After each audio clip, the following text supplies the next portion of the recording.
मध्य प्रदेश के इंदौर में 5 मार्च को अमेरिका निवासी एडम और कन्वर्टेड हिंदू सुनील देपालपुर पहुंचे और भील समाज के लोगों से बातचीत के दौरान उन्हें क्रिश्चियन मजहब अपनाने के लिए प्रलोभन देने की कोशिश की गई।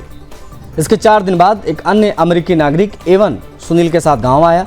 एडम के साथ वीडियो कॉल पर आगे की रणनीति पर बात की। देपालपुर गांव में एक सनसनीखेज मामला सामने आया है, जिसने स्थानीय समाज और प्रशासन की संवेदनशीलता को सीधे चुनौती दी है। ग्रामीणों की सजगता के कारण एक कथित विदेशी फंडिंग से जुड़ा यह धर्मांतरण रैकेट का पर्दाफाश हो गया है। जब ग्रामीणों ने यह समझा कि एक संगठित नेटवर्क है तो उन्होंने तुरंत पुलिस को बताया। पुलिस ने बताया कि विदेशी नागरिकों के खिलाफ एफआईआर दर्ज करने से पहले कई अनुमतियां आवश्यक हैं, लेकिन फिलहाल एवन और सुनील की जांच पूरी होने तक निगरानी में रखा गया है।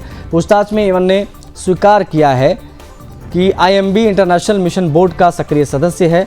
वहीं सुनील के फोन से संदिग्ध चैट्स भी मिली हैं, ऐसा बताया गया है।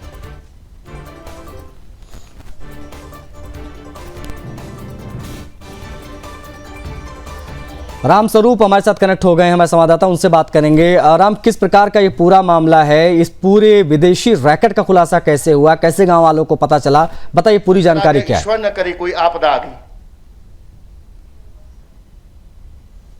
तो मध्य प्रदेश के इंदौर की ये पहली ऐसी घटना नहीं है जिसमें एक विदेशी नागरिक को पकड़ा गया है और उसके पीछे विदेशी फंडिंग का भी खुलासा हुआ है।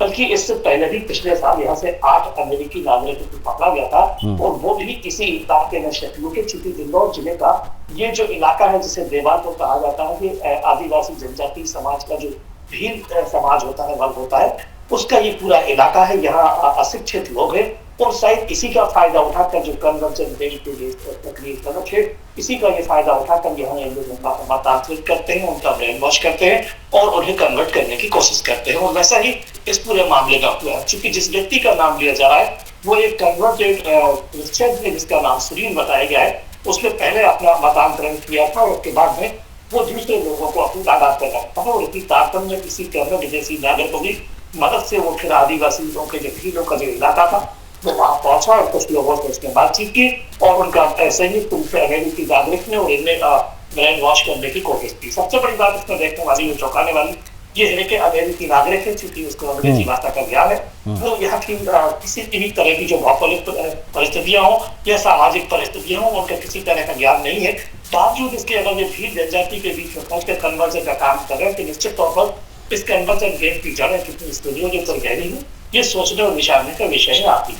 और अब इस पूरे मामले में जहाँ हिरासत में लिया गया है, पूछताछ चल रही है, वही सुनील जो कन्वर्टेड क्रिश्चियन है, इसके मोबाइल की जब पुलिस ने देख परख की तो उसमें बहुत सारे जो चैटिंग है वो पाई गई थी। अब इसकी अगर गहराई से जांच होती तो मुझे लगता है कि इसमें बहुत सारी जो असंवैधानिक गतिविधियां हैं और इसमें जो अनेक लोग कौन कौन कहाँ से इस पूरे नेटवर्क से जुड़े हुए हैं, बहुत सारे खुलासे हो सकते हैं। ठीक है, बहुत शुक्रिया आपका राम, इन तमाम जानकारियों को साझा करने के लिए, तमाम बातचीत के लिए। तो बता ये दें आपको कि इसकी कुछ चैट्स भी मिली हैं और चैट्स के आधार पर आगे जांच की जाएगी, तब पता चलेगा कि तार कहां से जुड़े हुए थे।